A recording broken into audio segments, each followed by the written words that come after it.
Et bonjour, bonsoir à tous. Je refais l'intro parce que la dernière fois c'était bien de la merde, donc Motus, M-O-T-U-S, Motus.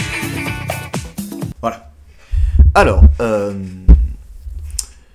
toujours sur le concours des 10 ans, nous en étions la dernière fois à la proposition de concours de Timothom et d'Alwed. Je me suis rendu compte que malheureusement ma technique qui consistait à les lire dans l'ordre croissant des notes était complètement stupide, évidemment. On aurait pu s'en douter. Et donc on va les lire dans l'ordre alphabétique en sautant évidemment ceux qu'on a déjà lus ainsi que ma propre proposition, enfin notre propre proposition pour le moment puisque c'est une collaboration avec Alwonder évidemment. Donc c'est parti et nous allons aller sur... A few moments later. On se retrouve sur le rapport de Henri von Karthofen, SCP-500 FR, Longal. Pas de contraintes pour le moment, cependant évidemment c'est un rapport que j'ai déjà critiqué et avant sa production et lu avant de faire cette vidéo. Donc eh bien malgré tout assez peu de surprises. Je vais quand même tenter d'en donner la description la plus agréable possible. Donc, objet numéro SCP-500-FR, niveau de menace orange, classe Euclide. Euclide orange, on est encore sur une anomalie qui va pas trop dans le spécial, menaçante mais pas trop, complexe mais pas trop. Procédure de confinement spécial, en raison de l'isolement de SCP-500-FR et du contrat de coopération signé avec les instances SCP-500-FR-A, la seule mesure de contention nécessaire consiste en des panneaux interdisant l'accès à l'anomalie. Ceux-ci doivent être placés à intervalles réguliers. Le scénario de couverture actuel est le numéro 7-2, tournage de série en cours. C'est pratique ce genre de scénario de couverture. Une nomenclature originale. Dans l'éventualité où un civil s'introduirait dans l'anomalie, les instances SCP-500-FR-A sont autorisées à tirer parti de leur capacité anormale afin d'amnésier l'individu de leur conduire à son domicile. Ça a été supprimé. Suite à l'incident 500-FR du 10 novembre 2016, cette permission a été révoquée. Ah, ça a dû merder. 2 membres du personnel de la Fondation, comprenant un agent de sécurité ainsi qu'un chercheur selon un roulement trimestriel. Demande d'affectation sont à transmettre au docteur Gobatouin, actuel responsable de l'anomalie. Évidemment, docteur Gobatouin qu'on embrasse, doivent rester à proximité de SCP-500-FR et éloigner les éventuels civils s'approchant de l'anomalie. Si ceux-ci se montrent insistants, l'administration d'amnésique de classe A est autorisée. Les fameux 2 membres du personnel, un nombre qui revient régulièrement pour couvrir une salle. Dans l'éventualité où les instances SCP-500-FR-A se montreraient dissidentes, voire agressives, des exemplaires de SCP-500-FR-1 sont disponibles dans un coffret sécurisé situé dans le poste d'observation construit à proximité. Mettre ces objets en évidence suffit à les tempérer, bien que ce geste puisse détériorer les relations avec les instances. On imagine donc des objets ou des choses qui les feraient fuir un peu à la manière d'un crucifix devant un vampire. SCP-500-FR-2 doit être inspecté sur une fréquence mensuelle afin d'assurer l'intégrité de l'objet. Si ce dernier s'avère atteint d'une infection d'origine parasitaire ou non, les instances SCP-500-FR-A doivent être sommées de retourner dans SCP-500-FR' jusqu'à ce que l'objet soit rétabli. Si celui-ci est irrémédiablement endommagé, un arbre semblable doit être posté à proximité afin de maintenir le lien. Une fois celui-ci suffisamment développé, les procédures de confinement spécial habituelles doivent de nouveau être appliquées. Ok, donc 500-FR2 c'est un arbre et qui a un lien avec 500-FR'. Les habitants de Censuré ont été relégués à Ningo. Une visite mensuelle doit être menée dans le but de vérifier l'absence d'effets anormaux mineurs résiduels. Bon, on est sur des PCS qui nous parlent assez peu, mais qui n'ont l'air ni confuses ni quoi que ce soit. On est sur une anomalie qui globalement n'est pas très très compliquée à confiner. Il y a quelques petites mesures à prendre pour surveiller l'anomalie globalement. Mais rien de transcendant à ce niveau-là. On est loin des PCS de zinzin qu'il y avait par exemple chez Aloued. Description. SCP-501-FR est un village de petite taille localisé non loin de Ningo, au nord du lac Debo, situé dans la région de Tombouctou au Mali. Alors on va regarder Ningo, Mali.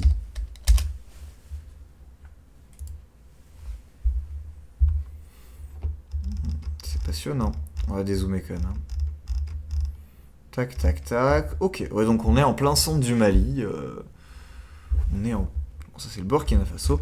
On est en plein centre du Mali. Le lac Debo qui est donc ici. Il y a le fleuve Niger qui passe au-dessus. C'est marrant parce que vraiment ça a l'air d'être au milieu de rien ce village. Au milieu de rien du tout. Bon, intéressant. La localité est établie à flanc d'une colline et séparée en 3 quartiers, nommés Wolo. 2 d'entre eux sont installés au niveau d'une des nombreuses ramifications du Niger, tandis que le 3e est situé sur les hauteurs surplombant le reste du village. SCP-501-FR compte une vingtaine de cases, nommées Kououdi, en plus de 5 bâtiments accueillant les équipements collectifs, ateliers de poterie, de tissage, de tannage, de verrerie, forge, laboratoire d'agronomie et biomédicaux, outils d'orfèvrerie, de menuiserie et de microélectronique entre autres.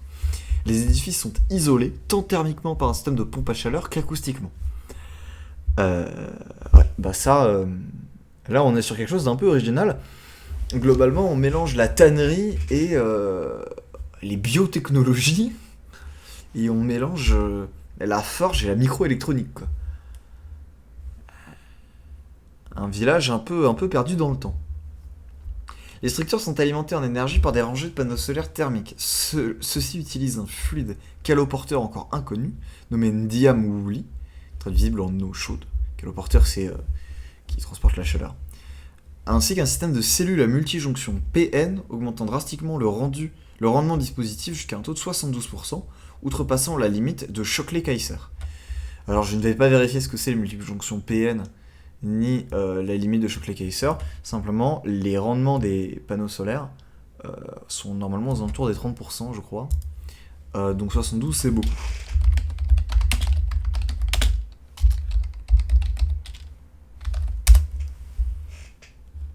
Voilà. Entre 7 et 24%.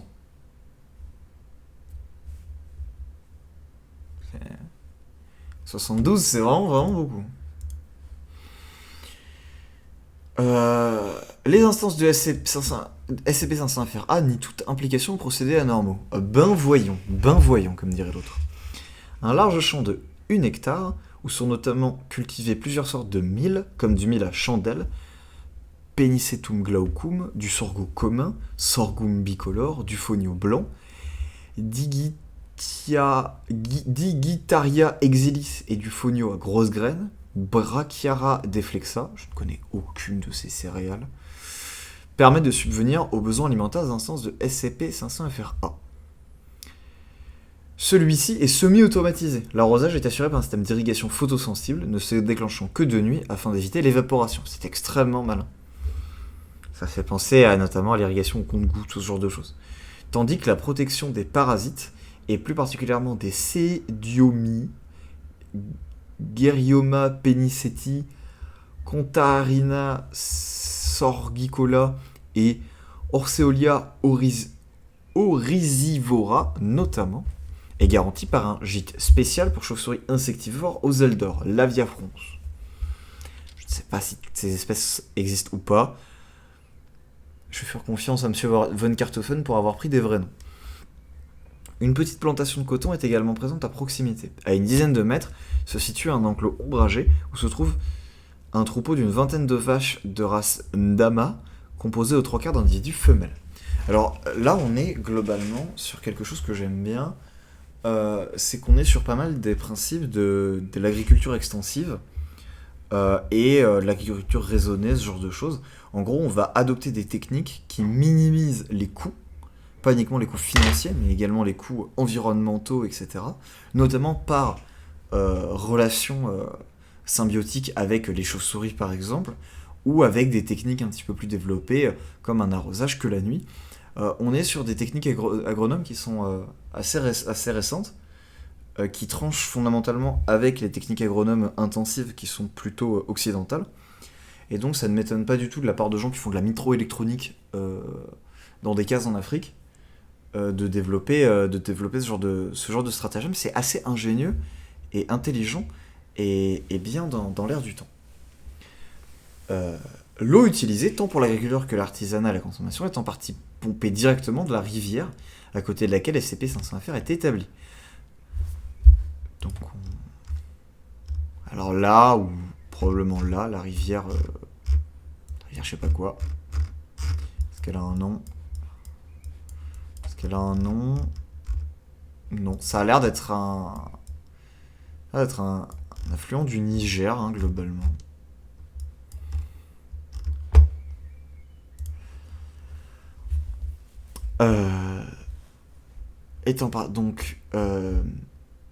Par la suite, celle-ci est traitée par un système d'ultrafiltration disposant de filtres organiques spéciaux, assurant un renouvellement aisé de ces éléments.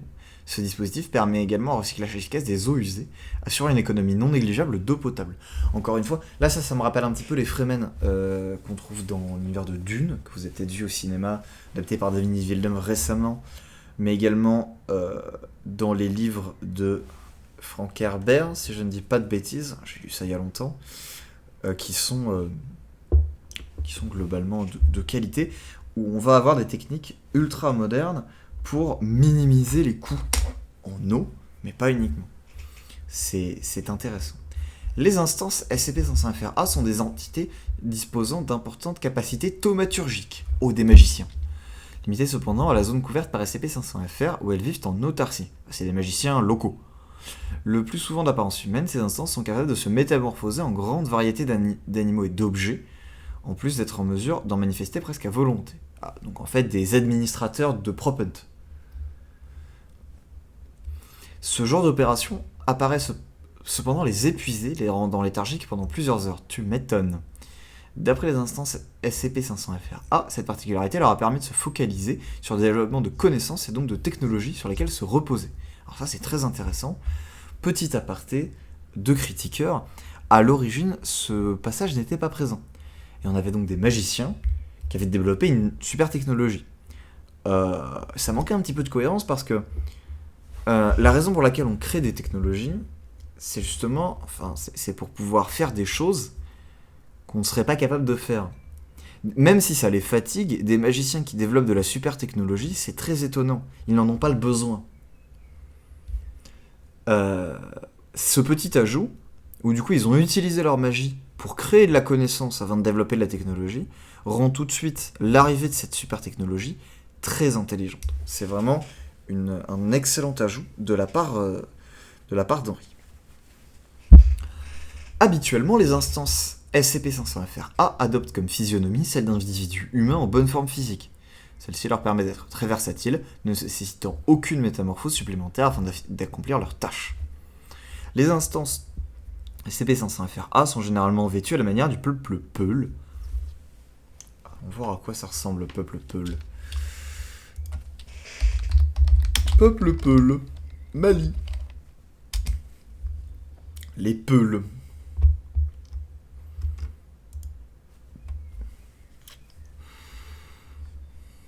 Ok.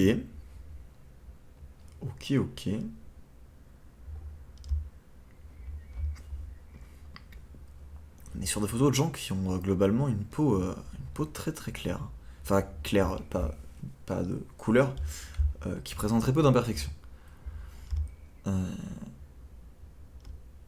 Putain, ok.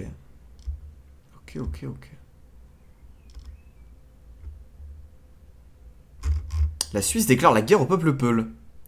Ah, mais non, mais ça c'est les arnaques avec Idriss Aberkan. J'en parlerai peut-être prochainement.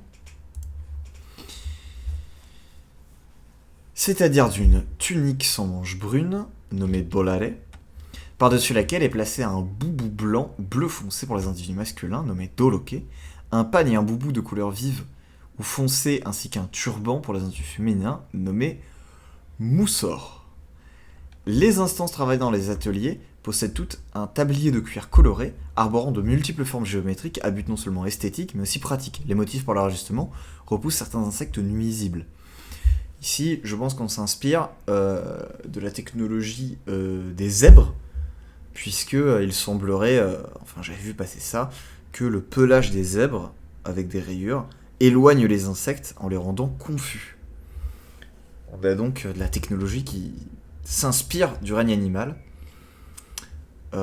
Quel que soit leur sexe, les instances SCP-500-FRA portent la plupart du temps un couvre-chef spécial en extérieur afin de se protéger du soleil, de forme conique et nommé Tengada. Je pense que c'est ça. Je pense que c'est ce chapeau.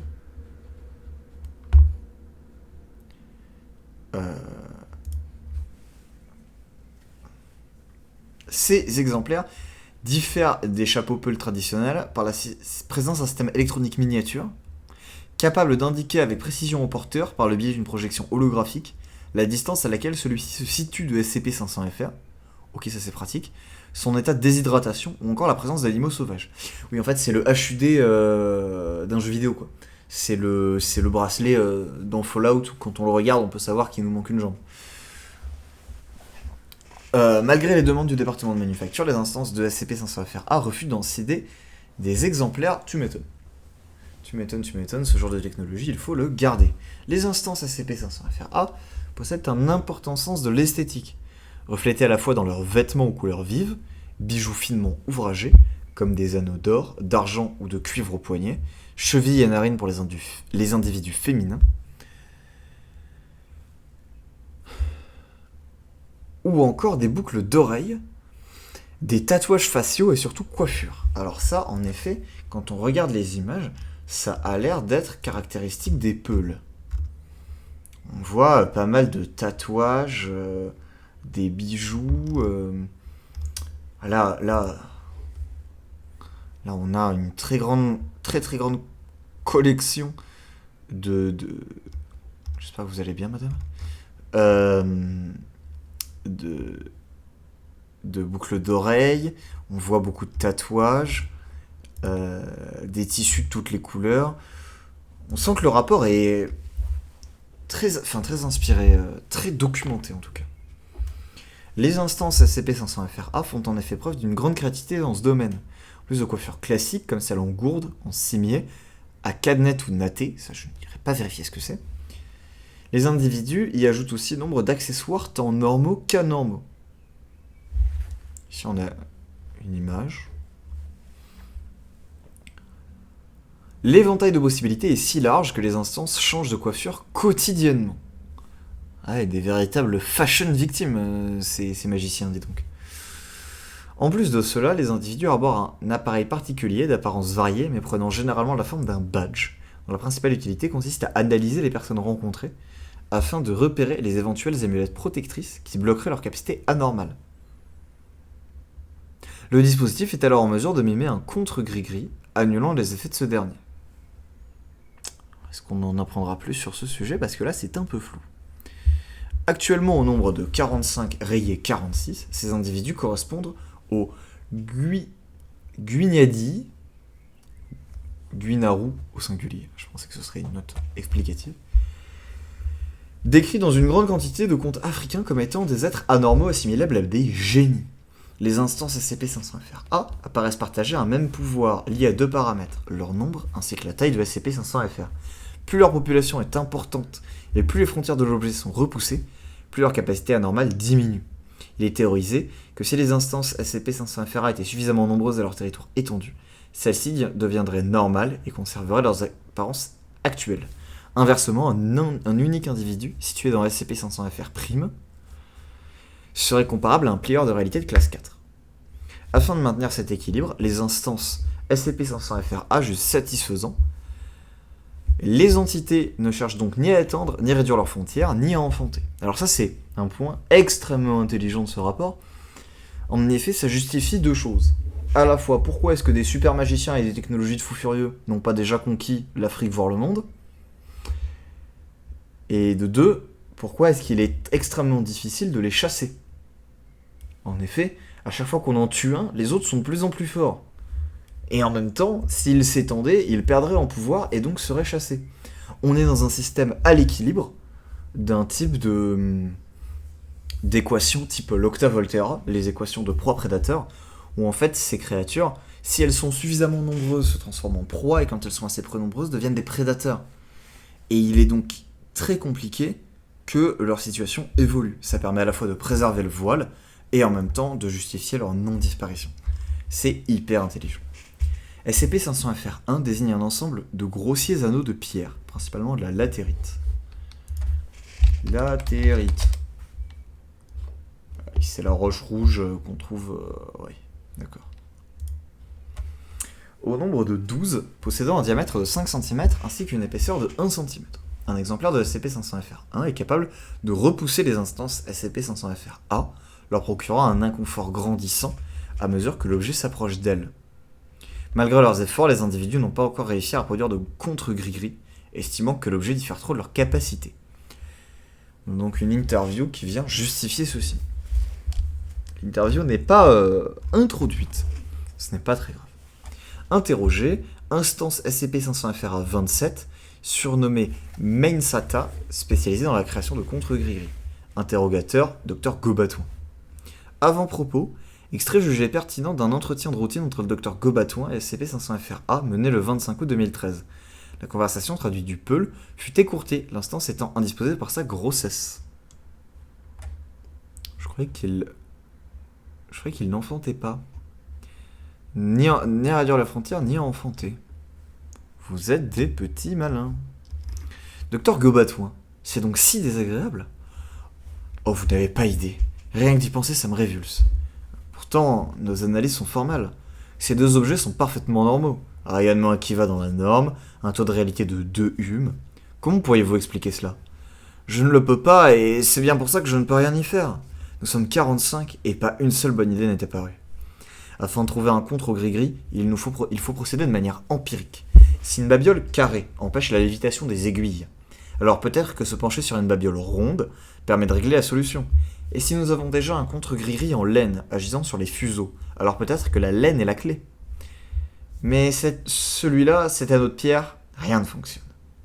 C'est fâcheux. Celui qui les a créés devait bien connaître vos capacités. Ah ça, pour les connaître, oui. Je ne vois pas comment il aurait pu faire, d'autant plus que nous ne lui avons rien dit. Nous avons plusieurs pistes de ce côté-là. De nombreux ouvrages anciens traitant d'entités semblables à votre peuple, comme les Guinées, les Dougounés, les Dini. Très sympathiques en passant. Il faudra que je leur rende visite un de ces jours. Donc, tous ces ouvrages ont été empruntés, si l'on peut dire ainsi, il y a plusieurs mois déjà. Les bibliothèques de la région semblent avoir été vidées. Nous cherchons actuellement la personne derrière ce si massif emprunt. Oh, rien de bien intéressant dans ces livres. Vous feriez mieux de demander aux tribus nomades. Il me semble que celle de Sidoubé passe non loin dans cette période. Pourquoi donc? Les choses se disent mais s'écrivent peu par ici, Michael. Étrange d'écrire Michael sans tréma. Le plus ignorant des griots en sait davantage que le plus savant des ouvrages. D'accord. Mais au moins... Heureusement que les volontaires de la Fondation caritative de la Manne avaient ces gris-gris sur eux. Les victimes ont pu être secourues en toute sécurité malgré l'établissement quelque peu forcé de votre village. C'est vrai. Mais il ne devait pas y avoir de victimes. Il n'aurait pas dû y avoir de victimes. À vrai dire, il n'y aurait pas dû y avoir qui que ce soit ici.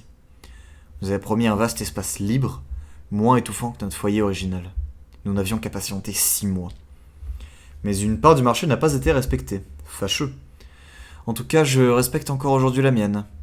Et quelle est-elle? Ne pas vous le dire en fait partie. Ah, c'est fâcheux. Toute information aurait pu nous servir à appréhender cet individu. Je comprends, cependant c'est dommage. Mais s'il revient chercher sa part, et il reviendra, j'ai peur qu'elle ne lui soit pas donnée avec plaisir. Et Djegene sera sûrement moins mesuré que les autres. Il ne manquerait plus que... Veuillez m'excuser, je suis particulièrement fatigué. Je vais arrêter de vous importuner avec mes questions alors. Merci de m'avoir répondu. On garde tout ça sous le coude et on attendra la fin. Cette anomalie fait de l'artefact la seule méthode de contention efficace des instances SCP-500-FRA. SCP-500-FR1 récupérés auprès des membres de la Fondation caritative de la Manne. Consultez l'addendum 500FR1 pour plus de détails. SCP-500FR Prime est une dimension de poche, dont les instances SCP-500FR-A sont originelles, accessibles uniquement en grimpant dans SCP-500FR2, un néré, Parkia bigoblossa. Qu'est-ce que c'est que ça? C'est un arbre, c'est un arbre, c'est un arbre. Un arbre, ma foi, qui m'a l'air de faire des graines un peu étranges qui ressembleraient presque... Ah oui, c'est le jaune qui me donnait l'impression que ça pourrait ressembler à des bananes, mais quand on voit ça ici, ça ressemblerait presque à des haricots. Et alors ça, aucune idée. Vraiment passionnant la biologie et la botanique. Afin d'assurer la coopération des individus, l'anomalie reste encore inexplorée à ce jour, l'entrée ayant été interdite. Les témoignages recueillis laissent cependant penser qu'il s'agit d'un endroit exigu et étouffant, expliquant en partie pourquoi les instances ont voulu le quitter, mais où se situe la majorité des technologies développées par celles-ci, consistant des dispositifs encore expérimentaux, voire inconnus aujourd'hui. Les divers entretiens attestent notamment la présence d'une très importante banque de données vocales et de dispositifs expérimentaux de perçage de la réalité, cette technologie n'ayant pas été emmenée car considérée comme non nécessaire. Putain, sacré bazar. Peut-être une majuscule à réalité.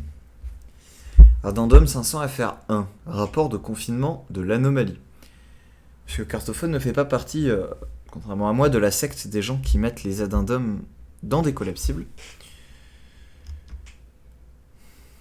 Pourquoi pas.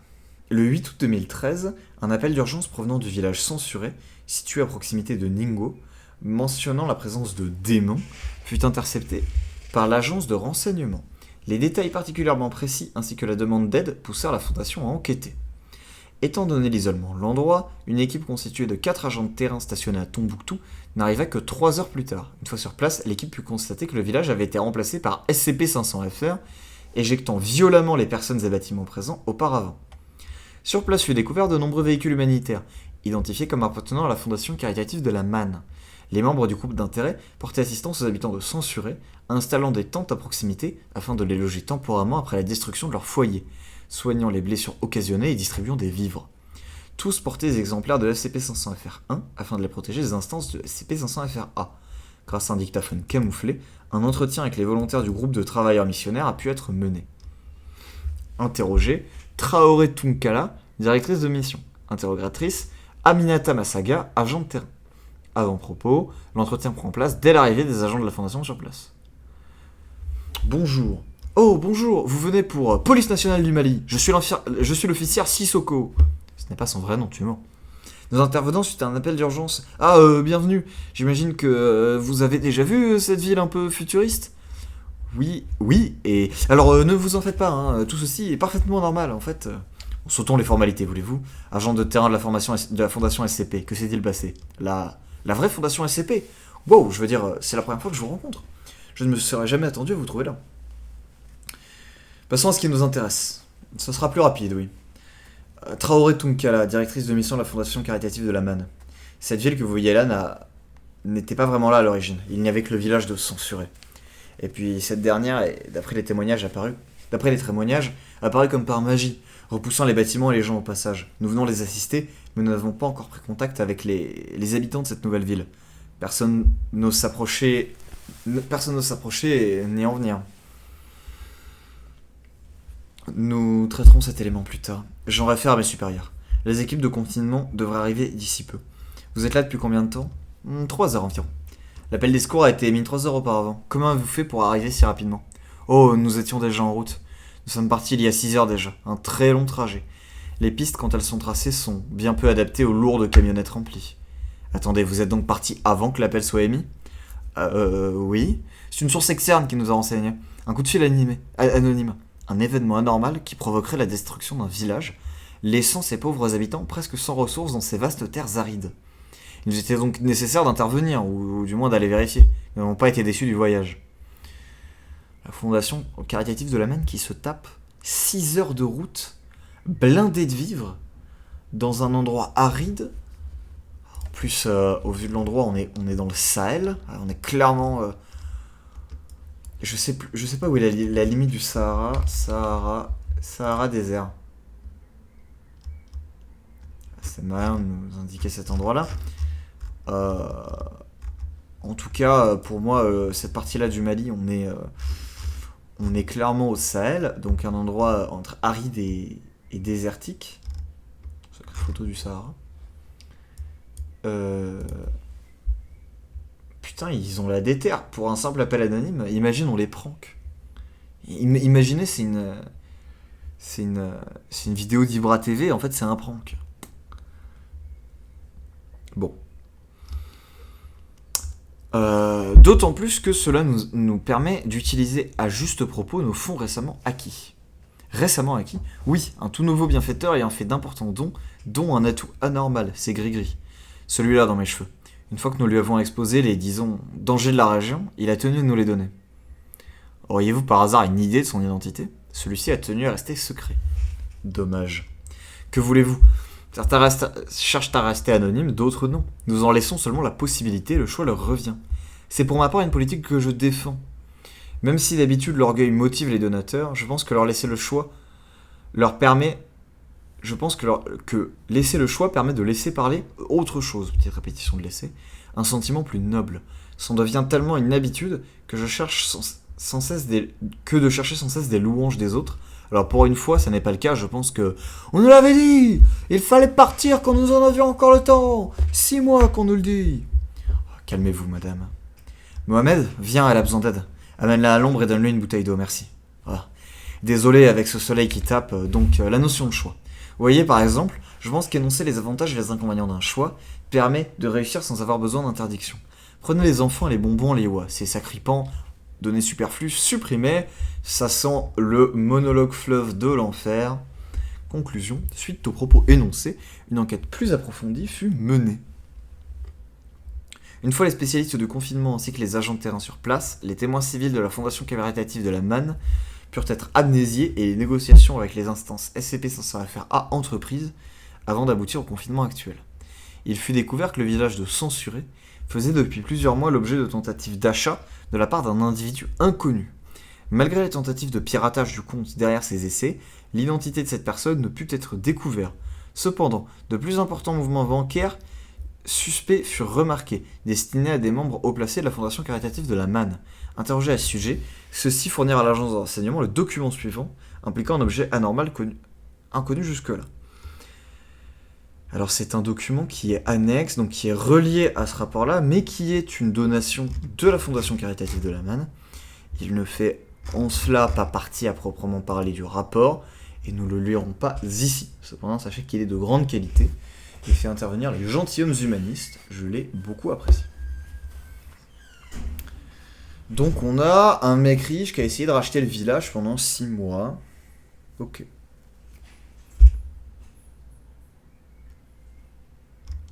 Pendant plusieurs mois. Okay.